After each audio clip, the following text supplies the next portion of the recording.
Science में अगले 3 दिन में पूरे नंबर कैसे स्कोर करना है, पूरा सिलेबस कैसे कवर करना है, जितनी भी मैराथन यूट्यूब पर चल रही हैं, चाहे वो अलग सर की हो, चाहे वो प्रशांत भैया की हो, इन मैराथन को कैसे सही तरीके से यूज करना है, 4 AM क्लास को कैसे सही तरीके से यूज करना है और पूरे नंबर साइंस में कैसे निकालने हैं, इतनी डिटेल में कोई डिस्कस नहीं करेगा यूट्यूब पर। मुझे भाई बहुत बुरा लगता है कि इतने सारे लाइव सेशन चल रहे हैं और मेजर बच्चे यही लाइव सेशंस में बैठे हुए हैं, तो इनका कोई डिस्कशन क्यों नहीं करता कि यहाँ पर सही तरीका क्या है इन मैराथन्स को यूज करने का। और आज मैं चाहता हूं कि मैं वो डिस्कशन करूं। प्लीज बच्चों वीडियो को ध्यान से एंड तक सुनना, क्योंकि मैं लिटरली चाहता हूं कि तुम साइंस में पूरे नंबर स्कोर करो। क्योंकि देखो 10th तो यार मेरा बहुत सेकेंडरी चैनल है, मेरा मेन चैनल तो IIT JEE के स्टूडेंट्स के लिए है। तो मैं तो हमेशा से ये चाहूंगा कि यार बच्चे साइंस के अंदर अच्छा ही करे, ताकि 11th और 12th में जब बच्चे हमारे पास आते हैं IIT JEE और नीट जैसे एग्जाम के लिए गाइड होने के लिए, तो तब हमारे लिए भी आसानी पड़ती है।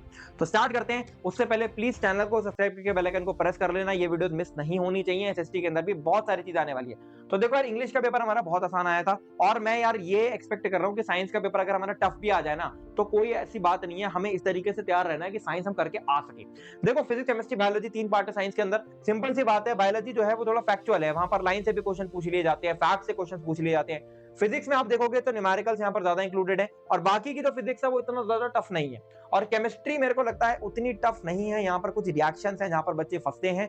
तो मैं आपको ये रिकमेंड करूंगा कि बायोलॉजी को प्लीज एंड में करने की कोशिश करो, क्योंकि यहाँ पर याद करने के लिए बहुत कुछ है। तो अगर आप एंड में करोगे तो आपको याद रह जाता है, आप एग्जाम में इसको लिख कर आ जाओगे, उसके बाद आप भूल भी जाओ तो क्या ही फर्क पड़ता है। बट केमिस्ट्री आप सबसे पहले कर सकते हो, फिजिक्स उसके बाद और बायोलॉजी के बाद, ये ऑर्डर आप रखना चाहो तो रख सकते हो। अब देखो, अगर मैं बात करूंगा एक एवरेज स्टूडेंट की, देखो सिंपल सी बात है, इन तीनों ही पार्ट को कवर करने के लिए अगले 3 दिन में बहुत सारी मैराथन होने वाली हैं। चाहे वो अलग सर की ले लो, चाहे वो प्रशांत भैया की ले लो, किसी की भी मैराथन आप ले लो, उनको सही तरीके से कैसे यूज करना है, कि एवरेज स्टूडेंट जो होगा वो इन मैराथन को कैसे यूज करेगा और एक टॉपर स्टूडेंट का तरीका क्या होगा। और आपको टॉपर स्टूडेंट का तरीका यूज करना है ना, तभी तो आप टॉपर बनोगे। तो एक एवरेज स्टूडेंट का तरीका क्या होगा कि वो मैराथन खोलेगा, लाइव खोलेगा और आराम से ऐसे चिप्स का पैकेट खाते हुए मैराथन को देखता रहेगा। प्रशांत भैया पूरी क्लास लेकर चले जाएंगे और ये भाई साहब इनको कुछ भी एब्जॉर्ब नहीं होने वाला है, ठीक। और इनको ऐसा लग रहा होगा कि वो उनको अब्सॉर्ब हो रहा है। मुझे पता है तुम में से बहुत सारे बच्चे इसी तरीके से पढ़ाई करते हैं, बट ये सही तरीका नहीं है। जब तक आपका पेन नहीं चलेगा तब तक आपके मार्क्स नहीं आने वाले। अब मैं आपको बताने वाला हूं एक टॉपर स्टूडेंट किस तरीके से काम करेगा। तो देखो, अगर एक टॉपर स्टूडेंट होगा तो सबसे पहला काम तो ये करेगा कि वो एक मैराथन को चूज करेगा। मैं देखता हूं बच्चों को, बच्चे कुछ मैराथन में इधर बैठे हैं, फिर आधा मैराथन उधर से देख लिया, फिर आधा मैराथन इधर से देख लिया, इसमें ही अपना टाइम वेस्ट करते रहते हैं। तो भाई मैं आपको रिकमेंड करूंगा कि आप एक ही टीचर को पकड़ के उन्हीं की मैराथन को फॉलो करें, चाहे वो अलग सर हो, चाहे वो प्रशांत भैया हो, चाहे वो कोई भी और टीचर हो, बट आप प्लीज एक मैराथन को पकड़ के उनको फॉलो करें। क्योंकि जब आप एक टीचर से पढ़ते हैं तो उनकी एक सिमिलर मेथोडोलॉजी होती है, जिसके अकॉर्डिंग आप बहुत आराम से उस नॉलेज को एक्सट्रैक्ट कर सकते हो टीचर से। यही सही तरीका होता है और ये IIT के अंदर भी हम रिकमेंड करते हैं।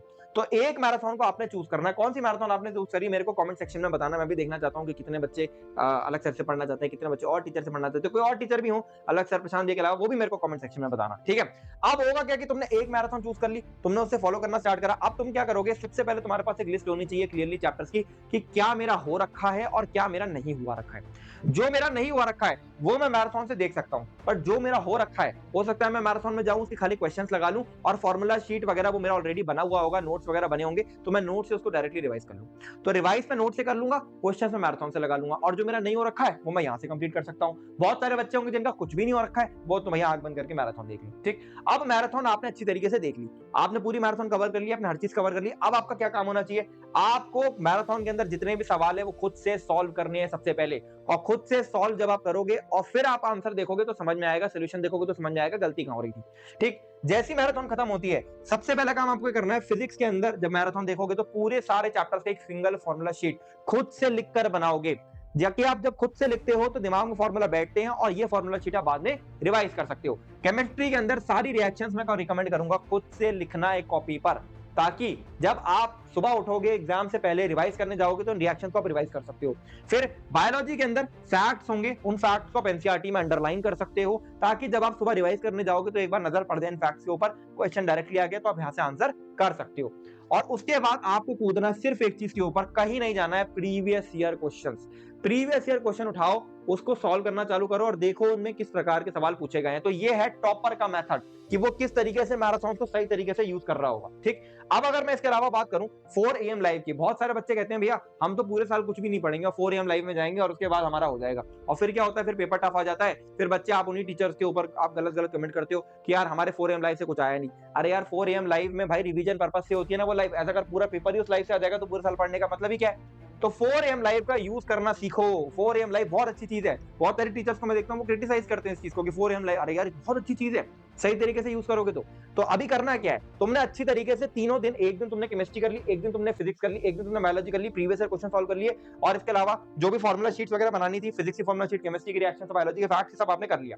अब आप 4 AM लाइव में बैठो और आप प्योरली रिवीजन पर्पस पे जाओ, और जैसी टीचर हेडिंग लिखे आपके दिमाग में तुरंत हिट हो जाना चाहिए कि यार ये चीज ये होती थी, ये तुरंत हिट हो जाना चाहिए। फिर अगला हेडिंग लिखे ये चीज ये होती थी, ये चीज ये होती थी, और जो याद नहीं आ रहा एक बार रिवाइज कर लिया। जैसी 4 AM लाइव खत्म होगी आपके पास ये तीनों नोट्स बने होने चाहिए। पहला फिजिक्स के फॉर्मूला शीट, केमिस्ट्री की सारी रिएक्शंस और बायोलॉजी के फैक्ट्स के अंडरलाइन, वो आपने एक बार फाइनल रिव्यू उसको दे देना है। ठीक, इस तरीके से अगर आप चीजों को कवर करोगे तो मेरे भाई साइंस में आप पूरे नंबर लेकर आ सकते हो, स्मार्टली पढ़ सकते हो, और स्मार्टली पढ़कर आप पूरे नंबर जब लेकर आओगे ना तो आप भी कॉन्फिडेंट फील करोगे आईआईटी और नीट जैसे पेपर के लिए। बाकी एसएसटी के लिए प्लीज सब्सक्राइब करके बेल आइकन को प्रेस कर लेना। दिस इज ऑल, अच्छे से पढ़ाई करो। कमेंट में बताना किस टीचर से आप पढ़ रहे हैं। संगम जौहरी।